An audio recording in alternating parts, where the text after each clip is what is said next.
ముంబైలోనూ అదేవిధంగా హర్యానాలో కూడా కేసులు ఉన్నాయి సార్. ఏంటి సార్ అది? అవి హర్యానా వేరే కేసు అండి. అవి కేసు అని కాదు, వాళ్ళు వేరే. మేము యాక్చువల్గా ఒక అతనికి ఒక భూమి ప్లజర్ ఇప్పించాం మనమే, మనకు తెలిసిన ఆయనకి ఇప్పిస్తే ఆయన డబ్బులు కట్టలా. ఆయన దొరకట్లేదని నన్ను మధ్యలో పెట్టాడు. నేను ఓన్లీ ఇప్పుడు మీకు పలానోడి దగ్గర ఉన్నదే వెళ్ళి తీసుకొని చెప్తాం. అది ఆయన ఏం చేశాడంటే ఆయన పేరుతో నా పేరు కూడా రాశాడు. ఏం ఎక్కడ సార్? సోనిపత్లో ఇంకా నడుస్తున్నట్టు క్లియర్ అయిపోయిందండి. అది ఆయన నాకు బెస్ట్ ఫ్రెండ్. నవీ ముంబైలో కేసు ఏంటి సార్? అవన్నీ ఇయ్యానండి ఇలాంటివే. అదేంటి సార్ నవీ ముంబైలో కేసు? పేమెంట్స్ డిలే అయినప్పుడు పెట్టారు కేసు. 20లోని పేమెంట్స్ డిలే అవుతాయి కదా, పేమెంట్ రాలేదని చెప్పి కేసు పెట్టారు. అంటే మీ కన్స్ట్రక్షన్ సంబంధించి సార్ లేకపోతే ఏంటది? కన్స్ట్రక్షన్ సంబంధించినవి అవన్నీ క్లియర్ అయిపోతాయిలేండి. మీకు తెలిసిందే కదా, ఊరికే మా మీద. అంటే ఇక్కడ ప్రాబ్లం ఏమవుతుందంటే నేను ముందుంటా, నన్ను పట్టుకోవాలి, నన్ను అందులో అంటే అకౌంటబిలిటీ చేయాలి అంటే నా పేరు రాస్తారు. ఇప్పటికీ కూడా కేసు నడుస్తున్నట్టు ముంబైది? ముంబై క్లోజ్ అది కూడా క్లోజ్. అన్ని క్లోజ్. మొన్న ఎలక్షన్ ముందు క్లోజ్ అయింది సార్, అది ఇంకా అయినట్లేదు కదా? ఎలక్షన్ ముందు అయిపోయిందండి. సోనిపత్ కేసే మొన్న అయింది. అది కూడా మీరు అఫిడవిట్లో వేసినట్టున్నారు ఇవన్నీ? నేను వేసాను, అన్నీ వేసాను, నేనేం దాచను. సోనిపత్ కేసు కూడా ఆయన నాకు బెస్ట్ ఫ్రెండ్ అండి. ఆయన భూమి ప్లజర్లు ఇస్తాడు, ఆయన నా బెస్ట్ ఫ్రెండ్. కాకపోతే అందులో నా పేరు రాశాడు. మళ్ళీ నేను ఉన్నాను కాబట్టి అవతలోడు కూడా సెటిల్ అయింది. ఆయన చాలా మంచి. నేనంటే ఇంక నాకు ఢిల్లీ వెళ్తే ఆయన కారు పంపిస్తారు ఇప్పటికి కూడా. 2014-19 మధ్యలో ఎన్నో కేసులు ఎదుర్కొన్నారు అన్నారు. బయటికి రావడానికి భయపడే పరిస్థితుల్లోనే పోరాటం చేసామని చెప్తున్నారు. 19లో టికెట్ వస్తుందని ఊహించారు సార్ అసలు మీరు? 14లో వస్తుందని ఊహించాం, 9లో వస్తుందని ఊహించాం. అసలు మన సీట్ కావాలనే కదా మనం మాట్లాడుతుంది. 19లో దగ్గర తేడాతో ఓడిపోయారు. 24లో వస్తుంది అనుకున్నారా? వస్తుందండి. 24లో స్ట్రాంగ్ క్యాండిడేట్ ఎదిగాం కదా, 24లో స్ట్రాంగ్ క్యాండిడేట్ ఎదిగాం. అంటే కూటమి ఏర్పడిన తర్వాత చాలా సందిగ్ధాలు ఉన్న సందర్భంలో, ఆ సందర్భంలో కూడా మీకు టికెట్ రాకుండా చాలా ప్రయత్నాలు జరుగుతాయండి. నేను చెప్పా కదా జరుగుతాయి. అప్పుడు టికెట్ వస్తుందా రాదా అని ఒక మీమాంస అలా లేదు. మాకు మా అన్నయ్య మీద మాకు నమ్మకం ఉంది, మా పవన్ కళ్యాణ్ గారి మీద నమ్మకం. ఆయన ఎట్టి పరిస్థితుల్లో మా జర్నీ అంతా చూశాడు. మా జర్నీ ఏమైందంటే ఆయనకు తెలుసు. ఆయన మీద పూర్తి నమ్మకం, విశ్వాసం ఉంది. 2009 నుంచి మనం 2009 కూడా ఆలే కదా ఇవ్వాల్సింది సీటు. ఆ రోజు మేము పార్టీ కోసమే పనిచేసాం. 19లో గడ్డు కాలంలో కూడా నిలబడి పార్టీ కోసం పనిచేసాం. 19 నుంచి 24 కూడా గడ్డు కాలంలో పార్టీ కోసం పనిచేసాం.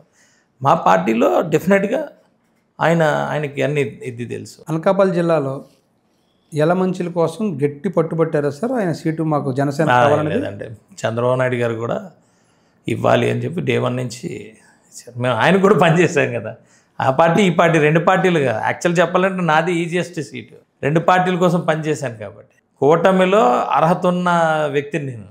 2 పార్టీలకి ఈక్వల్గా నాకు ఓటేయాల్సిన ఏమంటారు ఆ బాధ్యత ప్రతి ఒక్క కార్యకర్తకి. అందుకే ఆనందంగా ఉంది. అందుకే 50,000 వచ్చాయి. నాకు ముందే తెలుసు 50,000 నుంచి 70,000 మెజారిటీ వస్తుందని నేను క్లియర్గా చెప్పాను. 2024లో ఫస్ట్ టైం ఎమ్మెల్యే అయిన తర్వాత ఎలా అనిపించింది సార్? భారీ ఎత్తున గెలిచారు, టికెట్ దక్కడం ఎలా అనిపించింది అప్పుడు గెలిచిన తర్వాత? ఓకే అనిపించిందండి. దాదాపుగా ఒక 20 ఏళ్ల కళ మొట్టమొదటిసారి 15 సంవత్సరాల పైన కళ నెరవేరిందని ఒక సంతోషం అనిపించింది. నెక్స్ట్ అంటే నెక్స్ట్ లెవెల్కి వచ్చామండి. ప్రజలందరూ నాకు ఓటేశారు. నాకు చాలా ఆనందం అనిపించింది.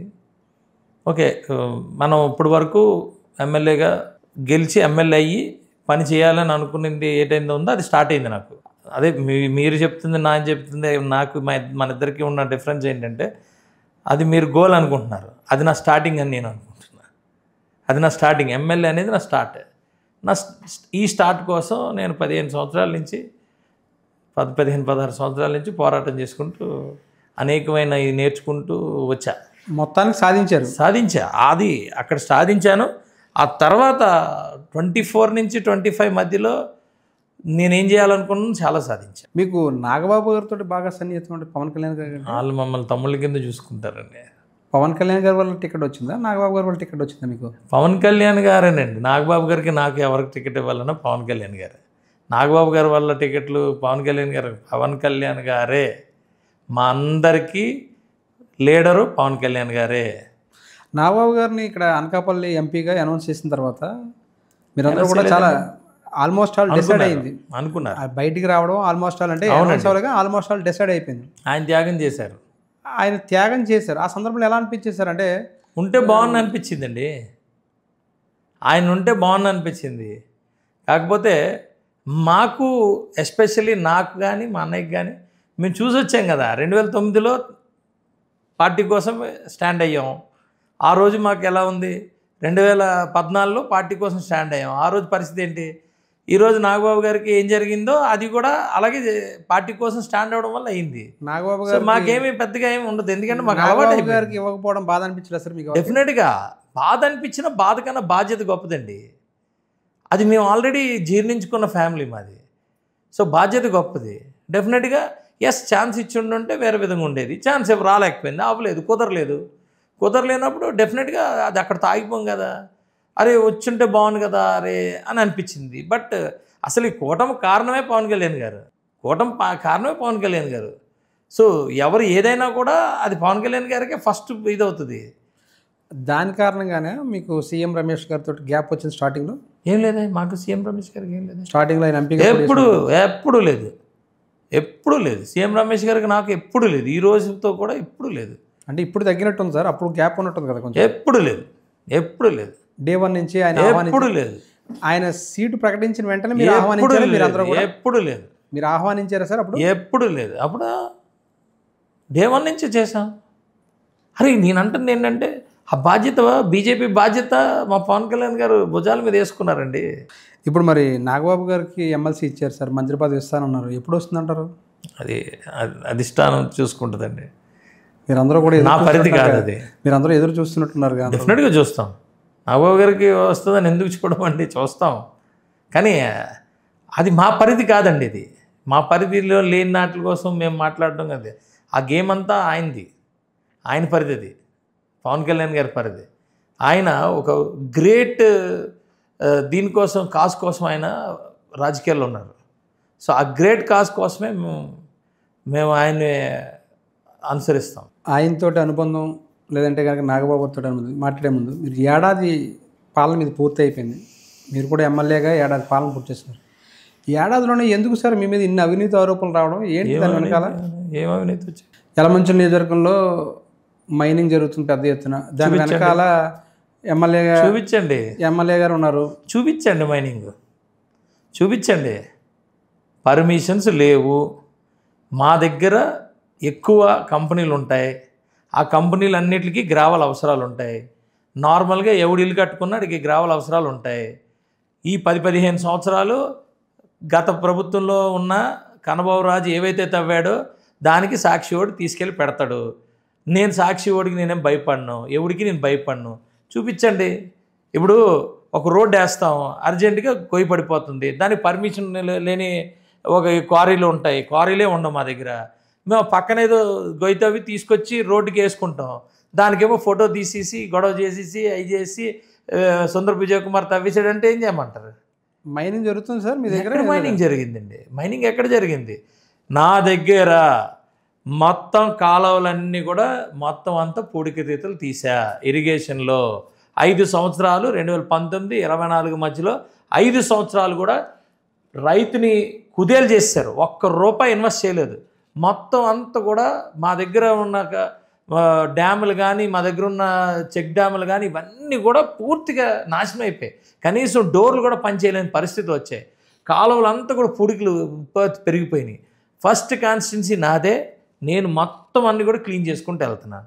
క్లీన్ చేస్తే అందులో మైనింగ్ అంటే అలా? చెరువులన్నీ తవ్వించుకున్నా. చెరువుల్లోనే మిషన్ పెడితే మైనింగ్ అంటే అలా? ఎన్ని మాటలు మాట్లాడడానికి ఉండదండి. అనధికారికంగానే అధికారంగా చేయించుకో? అధికారికంగానే పర్మిషన్ ఉంటుందండి.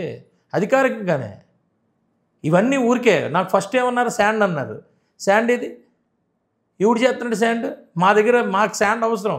బయట నుంచి మేము కొనుక్కోవాలి. మా దగ్గర శాండ్ ఏమి ఉండదు. బయట నుంచి కొనుక్కుంటే నేను శాండ్ మాఫియా ఎలాగవుతాను? దానికి ఒకసారి శాండ్ అన్నారు. శాండ్ ఏది?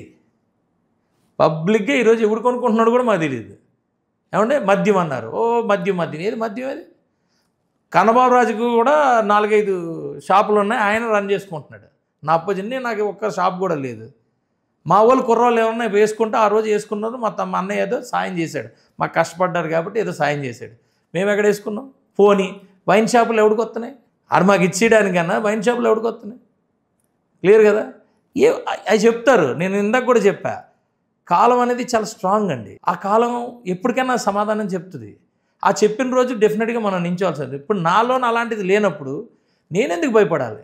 ఎవడో బచ్చగాడు వచ్చి ఆడేదో ఆడికి రాసుకుంటాడు, పేపర్ ఊరు లేదు పేరు లేదు, ఒక కంప్యూటర్లో కొట్టేసి దానిపైన హెడ్డింగ్ రాసి సోషల్ మీడియాలో పెట్టేసి నేనే గొప్పవాడిని అని రాసుకుంటే వాడికి కూడా భయపడిపోతే నేను ఎలాగ పాలకుని అవుతానండి? నేను ఎలా పాలకుని అవుతాను? అర్థమైందండి. మనమే శ్రీరాముడు టైం కాదు, శ్రీరాముడు టైం కాదు. వినండి, శ్రీరాముడు టైం కాదు. వాళ్ళు మొత్తం వాళ్ళ దీంట్లోని ఒక్క వ్యక్తి ఇలా ఒక ఇదనగానే అంతగా ప్రేమించి, నాకు తెలిసి ఎవ్వరు ప్రేమించరు. రాముడు సీతాదేవిని ప్రేమించినంత ప్రేమ ఎవ్వరు ప్రేమించరు. ఆ రోజు అలాగా ఆయన వదలడానికి ఒకటి కారణం, ఆ రోజు కూడా ఒకటి కారణం. ఈరోజు కలికాలం కదా, ఇష్టానుసారంగా రోజుకి ఒకడు ఉన్నాడు అలాంటి.